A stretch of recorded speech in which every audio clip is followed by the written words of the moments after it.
One of the great things that I see a lot is a lot of people that know everything. And the interesting conversation is that ultimately the greatest challenge that we've got is when you hear someone go, "Yeah, I've heard that. Yeah, I already know that. Nah, yep, heard it." Okay, great. Now let's get you in a position that now I'm just going to take an A3 piece of paper. I'm just going to get a pen. I'm just going to draw a timeline. And now I want you to tell me exactly what goes on. So let's say, for example, that a buyer wants to make an offer. Then what? Oh, well, they make an offer. Yeah, but what do you mean they make an offer? Oh, well, they make an offer. No, what do you need to make an offer? Or like the price? No, well, there's more to that, isn't there? Oh, I don't know, is there? And then all of a sudden you start to kind of really drill it out of them. You need the name of the buyer. Okay, great. And is it a husband and wife? Here it is. Has the wife seen the property? No, she hasn't. Well, do you think you should get her back? Well, probably, yeah. So this is interesting. Okay, great. So you don't really have an offer yet because both parties haven't actually seen the home. Do they have a solicitor yet? Oh, well, no, I didn't ask. Well, you need to ask that. Okay, great. And in terms of the deposit, how are they going to pay that? I think it's going to be cash. Are we allowed to do that under AML? Do you mean an electronic funds transfer, or is that a bank check? A bank check's still actually legal tender? Or are we in a position that they're actually going to do some sort of deft transfer? Oh, I don't know. Well, you should probably find that out. Now, when it actually comes to the conversation around the actual conditions, is it subject to a pest and building inspection? Is it subject to, maybe for example, them selling a home?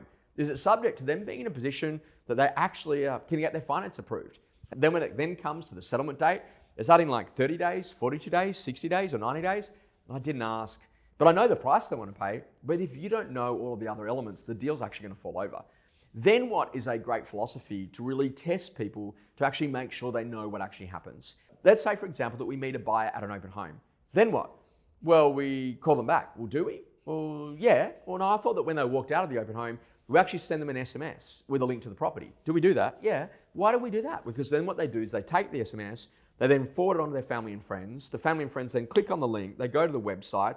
The AI then follows them to then make sure the right ads are then appearing in social so that anyone who goes to the website sees the property getting their social environments. And that's how we actually get to the stakeholders who are going to be influencing the buyer to buy in terms of the deal. Is that what we do? Yeah, that's what we do. And so the secret here is that literally never ever assume that you know anything. The most important part is to be able to draw out that timeline to really understand all the different components of what really goes on. Now, if you get service right, you'll nail it. If you don't get service right, you won't. Let me give you two examples. You go to a lovely restaurant.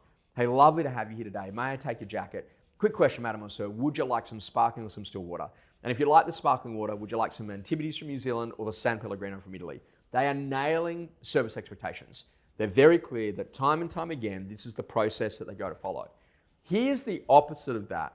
All of a sudden you go to a restaurant, oh, you're here for 6 o'clock? Yeah, just so that you know, we've got someone else who's going to be taking the table at 8 o'clock. And this happened to us recently at a restaurant. And so now when the waiter actually came over, we decided to actually give them a little bit of their own medicine. And so when they said, oh, look, would you like some drinks? Yes, I would like to get some of that sparkling water, but can you make it happen quickly? Because we've got to leave by 8 o'clock because you've got someone else who's going to be taking the table.